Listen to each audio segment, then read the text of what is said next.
कोपरगाव तालुक्यातील संवत्सर शिवारातील रेल्वे डाऊन लाईनवरील बाघी पुलाजवळ शुक्रवार दिनांक 7 ऑगस्ट 2026 रोजी सायंकाळी 4 वाजेच्या सुमारास एका अज्ञात इसमाचा मृतदेह आढळून आल्याची घटना समोर आली आहे।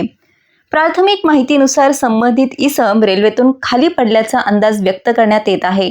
मात्र मृत्यूचे नेमके कारण आणि घटना नेमकी कशी घडली याबाबत अद्याप अधिकृत दुजोरा मिळालेला नाही। त्यामुळे या प्रकरणाचा तपास सुरू असून तपासानंतरच वस्तुस्थिती स्पष्ट होणार आहे। घटनेची माहिती मिळाल्यानंतर संबंधित यंत्रणा घटनास्थळी दाखल झाली। मृत इसमाला अमित खोकले यांच्या रुग्णवाहिकेद्वारे कोपरगाव ग्रामीण रुग्णालयात हलवण्यात आले। मृत व्यक्तीची ओळख अद्याप पटलेली नसून ओळख पटवण्याचे प्रयत्न सुरू आहेत। या प्रकरणाचा पुढील तपास कोपरगाव शहर पोलीस ठाण्याचे पोलीस निरीक्षक उद्धव डमाळे यांच्या मार्गदर्शनाखाली police head constable Jalinder Tamnar करत आहेत।